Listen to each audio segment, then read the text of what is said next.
Monday Night Rugby on Off the Ball. With Vodafone, official sponsors of the Irish rugby team. Team of us, everyone in. Welcome along, Monday Night Rugby. Much going on. Very happy to bring in Matt Williams. Hello, Matt. G'day, Joe. How are you, mate? Yeah, very well. And Niamh Briggs, long time no talk. Hi, Joe. Good to be back. Good to have you back. So, Eddie Jones, we're going to get on to Ireland preparations. We're going to get on to New Zealand, Wales. Eddie Jones popped up in a few places. Matt, you were talking about him in a very interesting piece in your Irish Times column this week. But it's in the London Times where Eddie Jones and his methods have really become the centre of much focus. So Owen Slot there spoke to former players and members of staff, generally on the basis of anonymity, which I'm sure Eddie Jones loves. And so, in effect, it comes across as a fairly tough regime. There's a high turnover of staff. So, for instance, the piece says, in every department, the turnover is high. Coaches, doctors, psychologists, physios, analysts. The fact is that the churn of Jones's staff is unmatched anywhere in the world game. And the reason is clear. Working for Jones is a relentlessly intense experience. And Jones can be a brutal employer. Verbal abuse, pressure, belittling is how one former employee described it.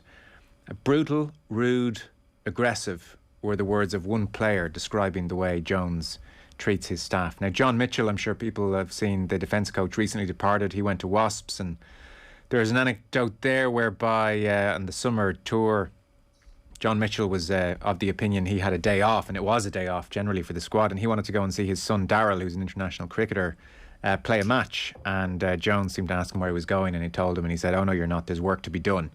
And Mitchell went anyway. And so not long after that kind of a moment, the departure of Mitchell happens. And there are other anecdotes, you know, player turning up and a bit beaten up, you know, been a tough couple of weeks with the club. And Jones allegedly, because I'm sure, you know, in fairness to Jones, he may have a different recollection here, but Jones welcomes the player. How you doing? How you feeling? Welcome aboard. And the player says, yeah, no, I'm good. Bit tired.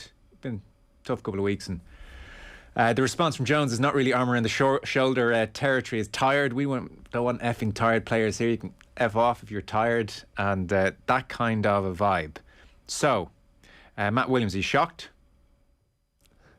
I mean, I'm quite surprised that everyone is shocked. I mean, like if anyone, I coached against Eddie, you know, getting on to 25 years ago. And, like, you know, so what's changed?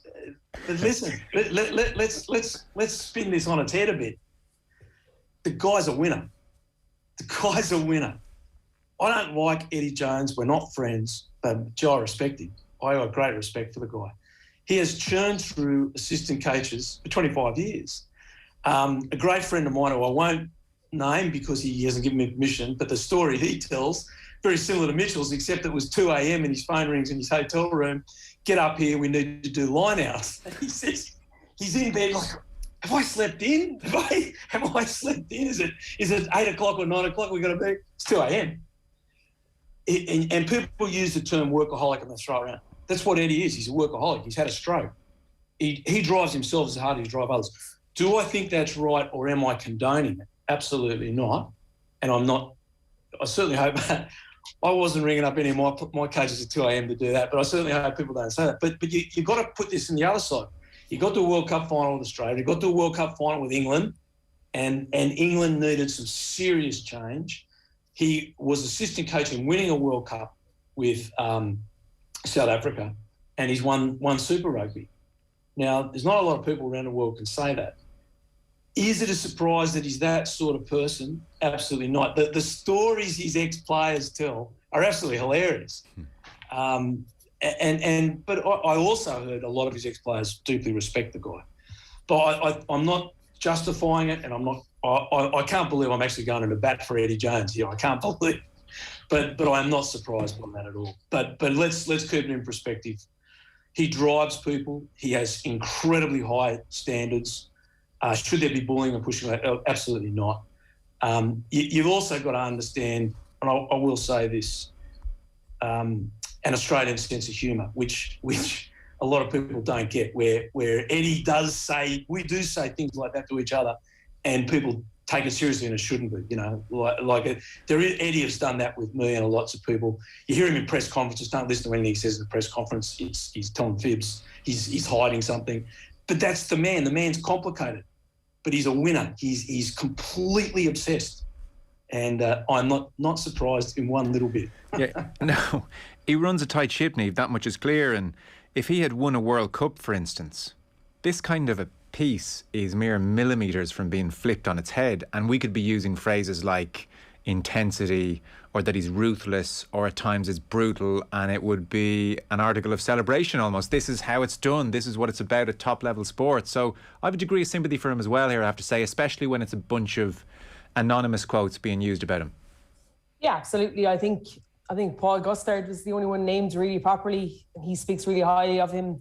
I read his book when it came out a couple of years ago, and I think that relentlessness that he expects of the coaches and the staff around him, he can do because he's that relentless himself. He gets up at 4 o'clock in the morning, his day starts, and there's no downtime. There's no switching off period for him. So if he's not switching off, then I'd say he expects everybody to be on that same level. And to be fair, I'd say you'd be pushed to find many people that are on that level that he's on. I think he, as Matt said, in the book, he comes across as a complete and utter workaholic that literally it almost goes ahead of his family and everything else. And if he's going to hold his job and what he does to that high esteem, and you're on his coaching ticket or in his backroom staff, and you don't put it into it what he is, I'd say he has very little time for you after that. And look, I'm similar to Matt. I don't condone any of the bullying or anything like that, but when it becomes an anonymous quote, you start to query whether it's just a staff member that's been slighted or a player that's not been selected. But I get great amusement from him. I do. I think the character that he plays and portrays to the media. And I've also heard him speak, in like a couple of World Rugby coaching stuff. And I think he's brilliant. His knowledge, his ability. I'd love to be shadowing him for a while to see how he ticks, because he is just on another level. And I think, and I kind of agree with you too, Joe. I kind of feel a little bit sorry for him after that. It kind of blew my mind, the article about it, because I wasn't really surprised having read his book, and I don't even know him like Matt does, but he just comes across as a ridiculously relentless, driven person that if you're not on his level, then he doesn't really want to know about it.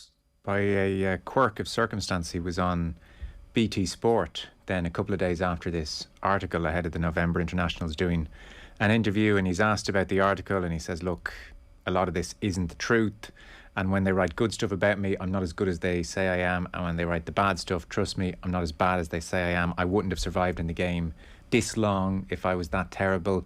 He did concede at times, I'm not as nice as I'd like to be, and I suspect that was a euphemism when he said I'm not as nice as I'd like to be. Nice being a gentle way of putting it. But then just a clip to give you a sense of the mood he was in. Craig Doyle asked him if he was old school in his approach. No, I wouldn't at all, and I don't even know what that means. Because old school, some of the best old school teaching or coaching is the best coaching, and then you've got to keep adding to what you do, and we try to do that and keep progressing where the learning environment is for the team. I guess old school is more kind of maybe going face to face with people. The hairdryer treatment is how they call it. New school is more kind of touchy-feely, arm around the shoulder. That doesn't seem to be your thing. Do you think that's something you'll have to work on? And when you've got former coaches saying stuff like this, former players saying stuff like this?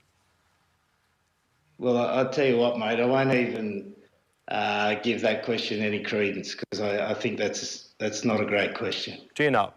Okay. Well, I'm asking it on behalf of the people who've been asking questions to us, Eddie. Like, this isn't actually my opinion at all. This is the opinion of fans who've been writing. And I'm not trying to put you on the spot, Eddie, but it was a big article in a big national newspaper, and there has been a reaction to it. There we go. So he shut that down fairly quickly, Matt.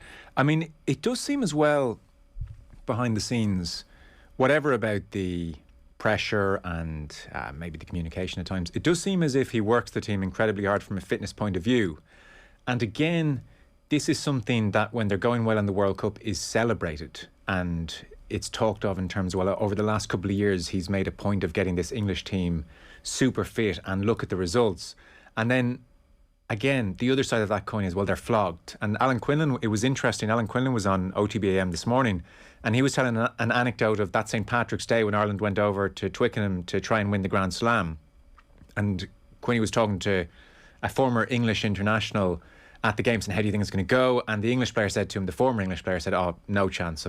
I've heard during the week Eddie has flogged them. Full contact, hell for leather.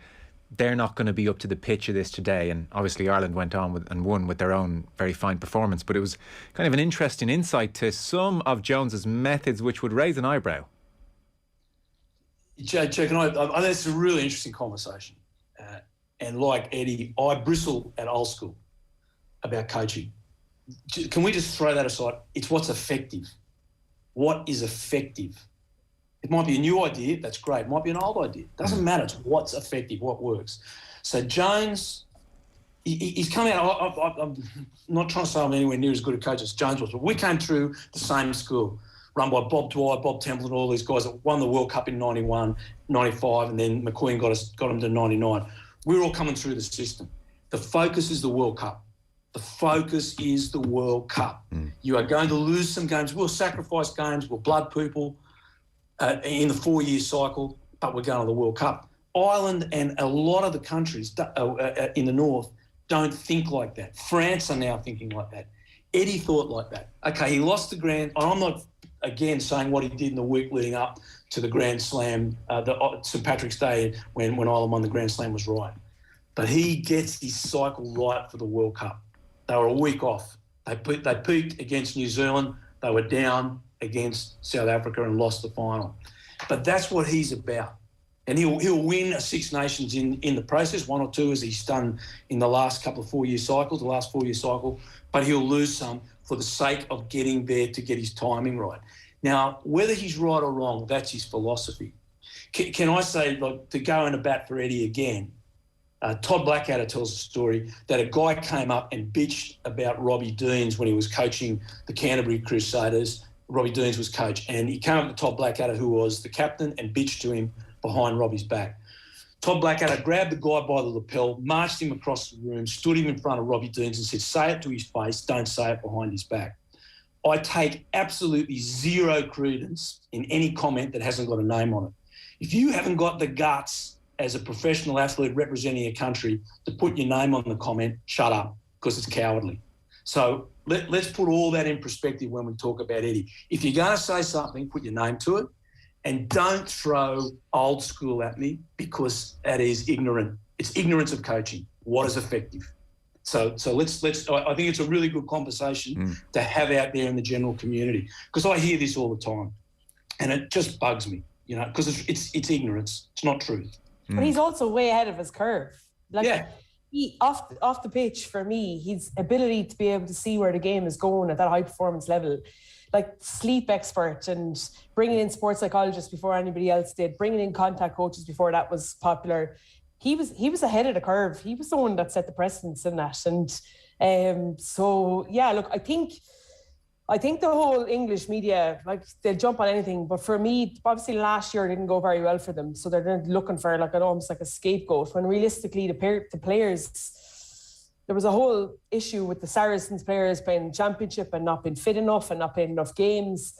I think this year they're going to come at a whole different level from autumn internationals and in Six Nations, because the players that he has at his disposal, and he's actually properly selected on form this time, which has probably been a little bit of a criticism I had beforehand. I think that it'd be interesting to have this conversation at the end of the Six Nations. Well, Niamh, this is a very neat segue. So this will bring us on to Ireland and our playmaking situation. And this is something, Matt, you addressed in your piece at the weekend. And again, I mean, people are going to start to doubt that you don't love Eddie Jones, because the loving's about to continue here when I read a clip from your piece. So this is what you said of Jones, and just keep Ireland's playmaking situation at the back of your minds here, and we'll get onto that in a second. But I just thought this was interesting. You said, for instance, Eddie is one of the few coaches who's rejected the New Zealanders' attacking philosophy of spreading the forwards across the entire width of the field in small pods, which is something obviously we're very familiar with here. Every team that's defeated New Zealand in recent times has done so by playing a game that is not a Kiwi copy. No greater example than the 2019 Rugby World Cup semi-final. So you say England's forwards work between the two 15-metre lines, and Eddie has his wingers and fullbacks continuously changing sides to create and exploit overlaps. England's attacking strength is its uniqueness. And then, like Niamh referenced, you mentioned the likes of Marcus Smith, along with Henry Slade, Owen Farrell, Max Malins. They will have multiple attacking playmakers. England's match against the Springboks at Twickenham this November will reveal if the English attack can reverse the outcome of the 19 World Cup and break down the physicality of the South African defence.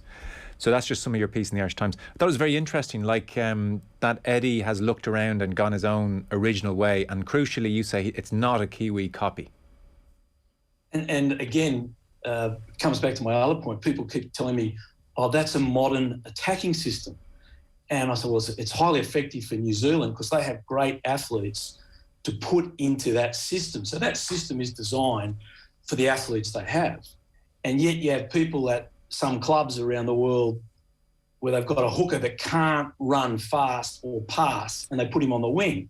And you go, well, lads, that's not an effective system. Like, what's the system that maximises the talent of your team? So Eddie's looked around his team and says, this is the system that's going to maximise our talent. And that's a good system. That's a smart thing.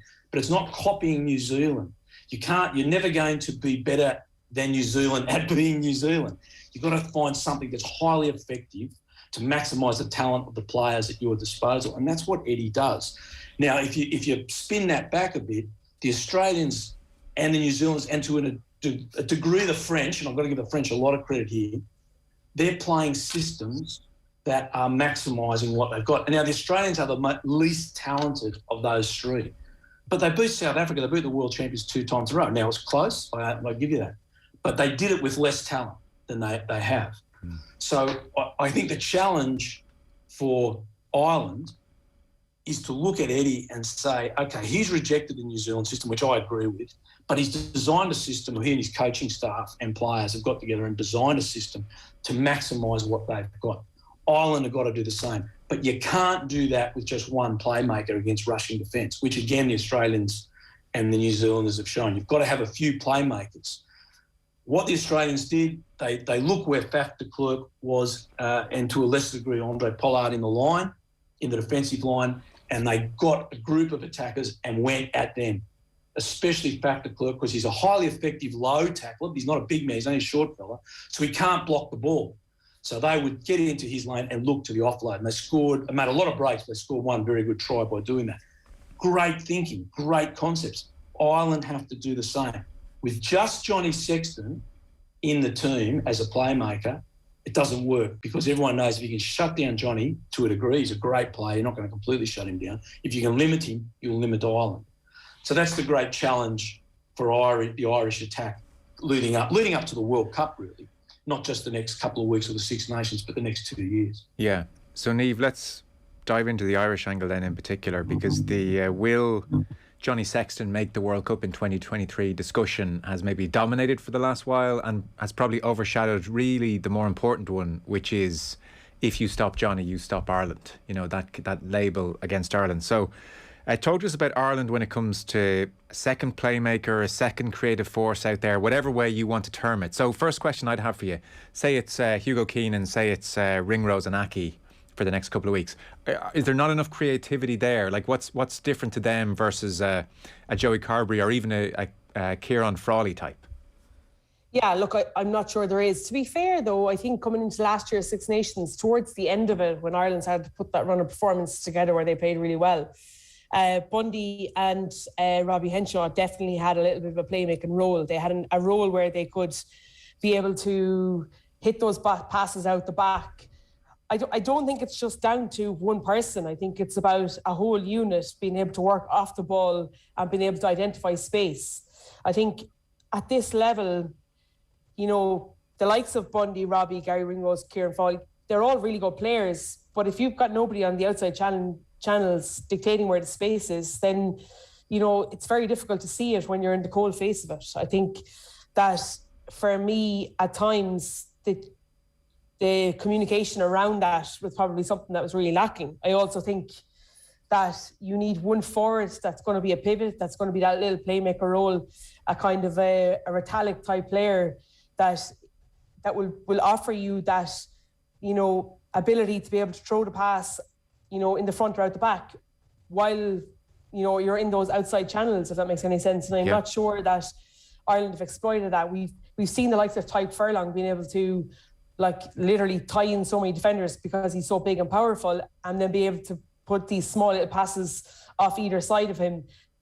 It's for Ireland to maximise their potential. And if it's a case that they're going to not play Joey Carberry at 15, well, they're the kind of roles that has to happen, because, like Matt was alluding to earlier on, when you have a number of players that are comfortable as first receiver, then it makes it very easy to be able to see space and to be able to get it there. I think when you have players that aren't used to slotting into those positions week in, week out with their clubs, it's a big ask to ask them to do it in international rugby. So I think you've got to find a way or a system, as Man was talking about earlier on, that suits you the best. I think towards the end of last year's Six Nations, they found it.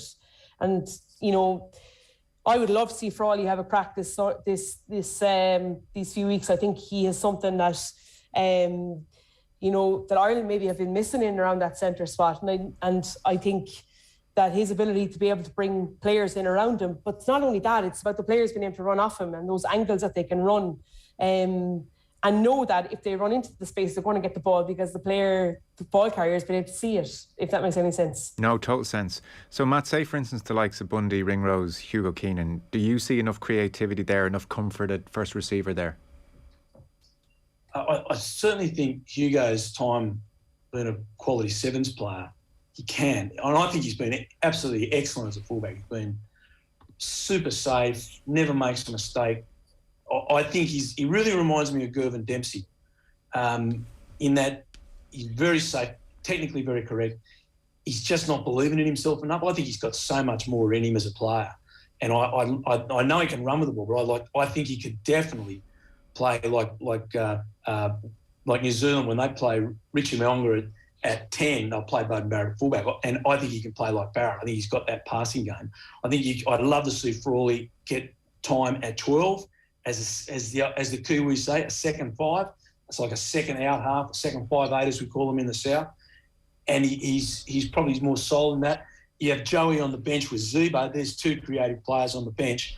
And Gary Ringrose, if he's given time, and what do I mean by that? If he's got quick hands inside him to give him a few steps with a ball in hand, Gary is a quality player and can also shift the ball. But I have not liked, I'm feeling very bad because I'm a great admirer of Bundy. I'm a fan. I love the way he plays. But he's a power athlete for my books. And I really enjoy and I really respect him. I'm not talking him down in any way. But it's about getting combinations. It's like your back row. You can't pick three open sides in your back row. You've got to have that combination.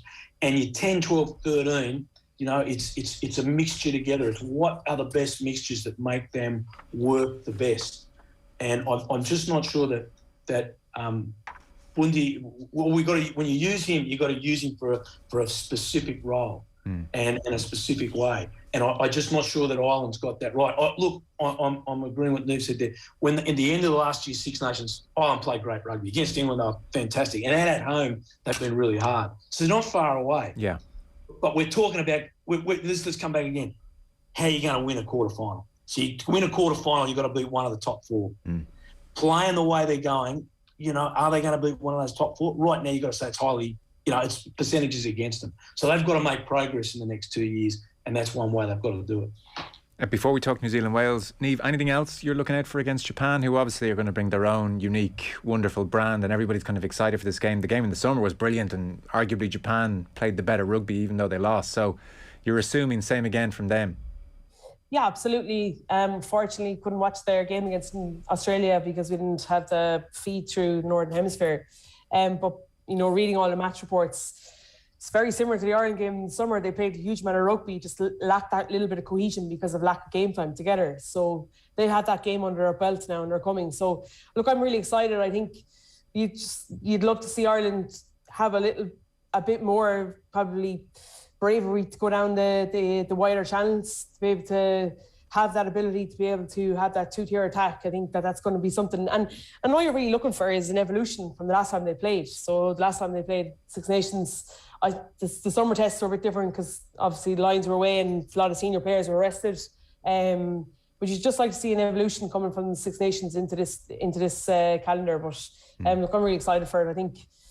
I think Irish rugby's in a really good place in terms of the URC stuff. I think majority of the time, I know given about different performances at different times, but I think for the most part, the 4 or 5 games that have the players have had leading into this, will really stand to them. Yeah. And Matt, anything you're looking at for beyond what we've discussed regarding Ireland? Look, I think over this series in the Six Nations, consistency, Okay. Joe, I think is the big thing. Consistency, and that of quality performances keep moving up. The last, really 2 years, there've been some great performances, like against England, some really dog performances as well. They've got to get that consistency of high quality performance. You're not going to win every game, and no one expects that. But like when they're playing New Zealand, everyone expects New Zealand to win this game. I certainly do. But if Ireland come out and put in a really high quality performance and maintain their standards of performance on the way through, not just 3 November games, but a long series of matches, that's what we're really after. We're talking here with Matt Williams and Niamh Briggs. Our rugby coverage is with thanks to Vodafone, sponsor of the Irish rugby team of us, everyone in. We might finish talking Wales 16, New Zealand 54. This was on Amazon Prime, certainly in this part of the world. I think that 1 month free trial with Amazon, I'd say they hooked in a whole bunch of people this month. So Wayne Pivac against Ian Foster. 7 tries for New Zealand, 2 for Beauden Barrett on his 100th cap. Just the 11th All Black to reach 100 caps, by the way. So New Zealand return to the top of the world rankings. South Africa are second. Niamh, are New Zealand the best team in the world? Yeah, 100%. Yeah, 100%. I just thought their ability, ball in hand, from their props to their back 3 players, and their ability, and definitely wasn't, things weren't perfect the other day, but it's their ability to ratchet up a couple of notches every time they need to is just at another level. And it's their running angles, their ability. Like, for me, the whole Beauden Barrett Richie Mo'unga thing is obviously a really big kind of talking point. Like, who's the better 10? They're both really different players. But the find for me is David Havili moving into 12. He just offers so much in terms of, he's not a huge, big flash player, but his ability to be able to carry the ball to the line, throw these offloads post-contact, but also be able to play that second playmaker. So ultimately, New Zealand could end up with a Richie Mo'unga, David Havili and Beauden Barrett on the pitch at the same time. And you can just attack them from all angles. So as a defensive coach from an opposition, I'd say it's incredibly difficult to try and think of a pattern or an understanding, a way of how you can go and shut them down, because they just seem to have so much potential right across the park. But I just loved, and I know Wales were missing a huge amount of players because it fell outside the test window, which begs difference. It's obviously another argument in relation to the finances, but I thought they were brilliant. Big enough to make me miss Man United versus Spurs at the same time.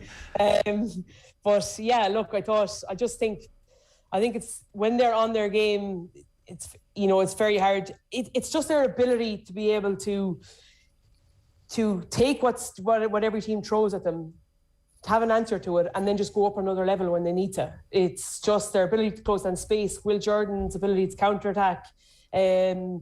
They just seem to have threats all over the park, and not just from a backline. And so I think that probably what steps in. The physicality was just, I'm a huge fan of Oliver Class. Yeah, so you mentioned Wales, just for people not too aware of the situation. This was played outside the test window. So it meant, for instance, Wales were missing 20 players, a bunch of them because they were English-based. So Dan Biggar, Tulupe Faletau, Nick Tompkins, Rhys Zammit missing, Callum Sheedy, bunch of players injured as well. Alan Wynne-Jones went off after 18 minutes. He hurt the same shoulder he injured against Japan for the Lions. And they were only 12 points down on 61 minutes, and then New Zealand just cranked through the gears and scored 4 tries in no time. And so that's, I think, a record equaling margin in Cardiff for New Zealand. So 54 points to 16. Very, very comfortable.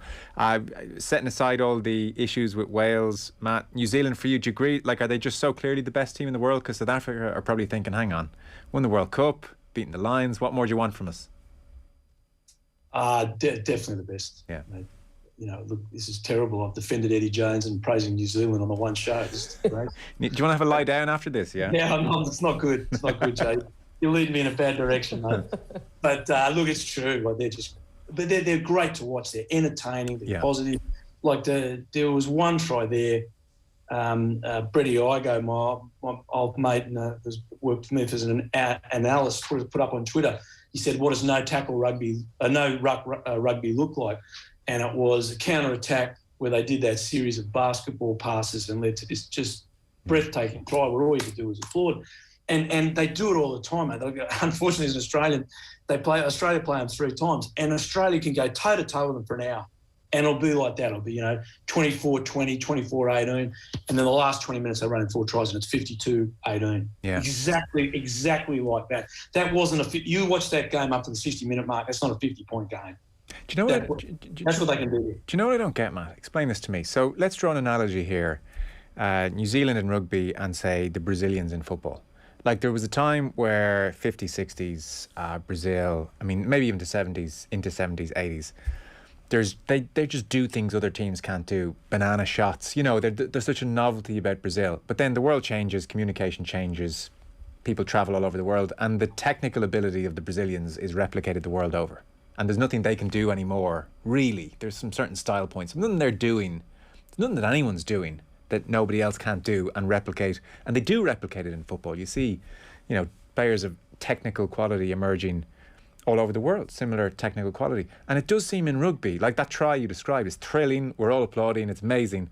I don't fully get why in 21 it's still such a quintessentially New Zealand try and why the rest of the world haven't replicated it. I don't get that in rugby. Yeah, mate. It's the New Zealanders are don't get me wrong, they're really smart. They also trade on it, so that all these New Zealand coaches get employed around the world thinking, dumb thinking from administrators, thinking we're going to be able to play like them because we've got a New Zealand coach. That starts because the New Zealand system starts at 12. And they play the same brand of rugby, the same skills. They work at it from the first day they walk on a rugby field. I took an under-18s team over there, really talented under-18s team over there 7 or 8 years ago. And we played first 15 school in Auckland, and they are playing exactly like the All Blacks. You go to Canterbury the next year in Christchurch, they're playing exactly like the All Blacks. They all play the same. You got the Super Rugby, they're all playing the same. And NPC, everyone has the same philosophy and the same style, and they all aim for one purpose, the black jersey. It's a system that works. Now, before that, let's come back to that. Australia had that system. That's why we won 2 World Cups and got to a final through the 90s on that gym. We had that and we abandoned it. How dumb are the Australians to abandon it? And Ireland could do it because Ireland's got everything in place to do it. They control. Everyone's contracted. They all control them. But we don't have this philosophy. We're not starting on the same philosophy. Kid walks on the field at Greystones in the under-8s. They should be starting to talk the same way and play games and have fun, use the ball the same way. It doesn't happen when the coach walks in when you're 25. It's too late. And that's the issue. And the answer is so problem. If you look at America, just got beat by 100 points. They just keep bringing in young New Zealand coaches thinking we're all going to play like New Zealand. You're going, guys, you got to find your own voice here. You're barking up the wrong tree. You're trying to play like the Harlem Globetrotters and you can't dribble with the left hand. It's the system the Kiwis have. And it's wonderful. You've got to admire it. Yeah, no, it's amazing. Niamh Briggs, thank you very much. Thanks, million. Matt, cheers. Great to see you, Joe. Cheers. Matt Williams there. Yeah, Matt. That is Monday Night Rugby. Monday Night Rugby on Off the Ball. With Vodafone, official sponsors of the Irish rugby team. Team of us, everyone in.